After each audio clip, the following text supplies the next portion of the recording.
Bonjour à toutes et à tous, merci de votre fidélité. Il les aima jusqu'au bout. Depuis longtemps déjà, Jésus pressentait que le terme de sa vie serait violente. Il pressentait la gravité de ce que pouvait représenter l'accomplissement de la volonté de son Père. Il pressentait aussi la fragilité de ses amis les disciples. Jésus éprouvera en définitive toute sa vie à la fois les merveilles et les pesanteurs de notre humanité. Ce n'est pas ailleurs que dans notre humanité qu'il s'est incarné. Et voilà qu'en ce jeudi saint, il nous offre son testament à travers quelques consignes à l'image de ce que fait toute sa vie, tendresse et humilité dans le don d'amour. Il les aima jusqu'au bout. Ce soir, Jésus va poser des gestes simples mais significatifs, des gestes empreints de toute l'humilité du véritable amour. Cette nuit où il va être trahi et lâché va devenir la nuit de l'amour, la nuit du don. À l'ingratitude, Jésus répond par le don d'amour. Le voilà à terre devant ses disciples, il leur lave les pieds comme le dernier serviteur de la maison. Il se met dans l'attitude effacée de l'esclave pour leur apprendre à servir à leur tour. Ce soir, c'est la nuit du service. Le voilà partageant un repas de l'amour fraternel. C'est autour de ce pain et de cette coupe que désormais le corps des chrétiens, l'Église, viendra se nourrir. L'Eucharistie soudera les membres du Christ autour de sa personne et deviendra le rendez-vous de sa présence. Jésus n'a pas attendu qu'on lui prenne cette vie. Il l'a donnée avant qu'on ne lui la ravisse.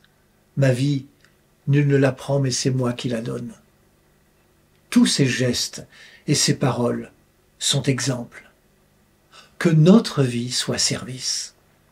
Retrouvons les petits gestes du service, de l'hospitalité sans calcul, ces petits gestes qui coûtent parfois davantage que les plus grands, car il faut les répéter journellement.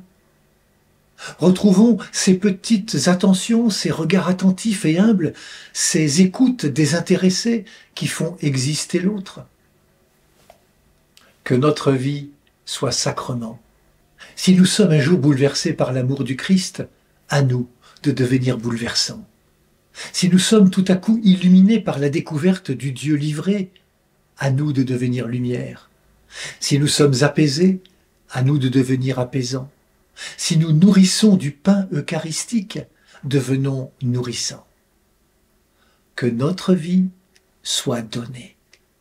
Célébrer le repas du Seigneur, c'est apprendre à risquer sa vie sur les chemins de l'homme, écrivait Michel Hubot.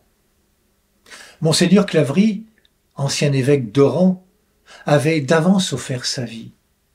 Apprendre à donner, disait-il, et à se donner, autrement dit à aimer, c'est tromper la mort qui n'aura rien à nous prendre, car l'amour aura tout donné. Les assassins du Christ n'auront rien pris à Jésus. Il avait tout donné. Cette vie donnée va jusqu'au pardon. Écoutons cette parole d'un père juif à un père palestinien dont le fils avait tué son propre fils avant de trouver lui-même la mort. Cela ne suffit pas d'aimer sa famille, son pays, tout cela n'est rien. Si je n'arrive pas à aimer les Arabes, c'est que je n'aime pas vraiment les Juifs. Il faut que j'arrive à pleurer ton fils mort comme le mien, même si le tien est l'assassin du mien. Que notre vie soit action de grâce, c'est-à-dire Eucharistie. Jésus s'est donné à des hommes et pour des hommes qui n'étaient pas des prodiges de sainteté. Les apôtres avaient bien sûr leur dose de médiocrité puisque quelques heures après la scène, ils seront encore pécheurs.